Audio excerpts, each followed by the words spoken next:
If you are new to the channel, then subscribe the channel and press the bell icon for further notification. Okay student, welcome you all to this new lecture on hyperbola. So today we will be seeing the perpendicular tangents that can be drawn to an hyperbola along with the directory circle and auxiliary circle and what is the corresponding points. Okay, then let's see this. Okay, the next article is the perpendicular tangent and directory circle. Similarly, what we have done in case of ellipse, I am taking again that ellipse with me to give you the resemblance between these two. Again, what I have done, the product of the two roots.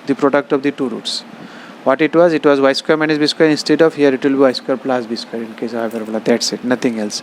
So because they are perpendicular, they has to be minus 1.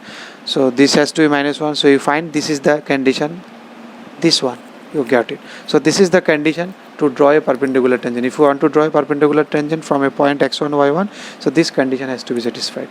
So we can say the locus of all points from which perpendicular tangent is this one should satisfy this equation. So that becomes your director circle, this equation. X square plus any point xy which satisfies this condition, from that point you can draw two perpendicular tangents to the hyperbola x square minus a square, x square by a square minus y square by b square equal to 1. That hyperbola given, standard hyperbola. So this one. Now here one conclusion you have to see. This one, here it, in case of ellipse it was plus, so there is no issue, but here it is minus. So b square can be negative also, can be less than 1 also, less than a square. If it is less than, it can be equal, it can be greater. If it is less than, then it's okay. Director circle is real. You will find points from which you can draw perpendicular tangent. If b square equal to a square, then it is a circle with zero radius. Zero radius means point circle concept. We have discussed this concept in straight line. A circle with zero radius, that means it will represent only one point. Which is the point? 0, 0 is the point. That means you can draw tangents from the origin. That tangents will be perpendicular. Only one point is there in this entire world, if this is true, from which perpendicular tangents can be drawn, and that point is nothing but origin. So only from origin you can draw perpendicular tangents if this is true. You remember this one. We will come back to this one later.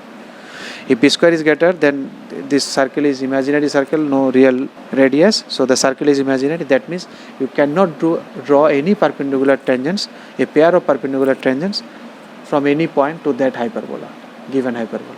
So there is no point in this real world from which you can draw two perpendicular tangents if the case is something like this. B square is greater than a square. So this you have to remember, one extra things that is in director circle which was not in ellipse. Now similar approach, this is next one, the locus of the foot of perpendicular, that is you have drawn from a, here it is not drawn, it is auxiliary circle. Suppose this type of drawing, from the focus you are drawing tangents, you are drawing perpendicular to all possible tangents of the hyperbola. So the locus of the foot of that perpendicular which you are drawing from the focus to all the tangents of the hyperbola. So if you draw all the foots, that becomes your auxiliary circle.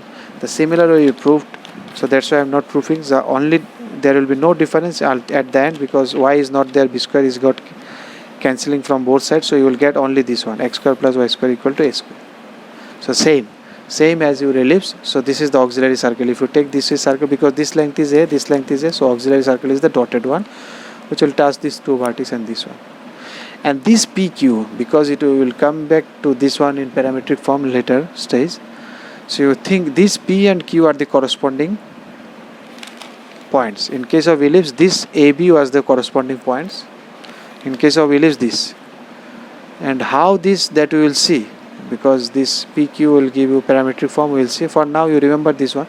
Suppose this is theta and you draw tangent to this one, it will touch at this x-axis at some point, and from that point you draw a vertical line N, vertical line which cuts the hyperbola at P. Then this P and this Q are corresponding P.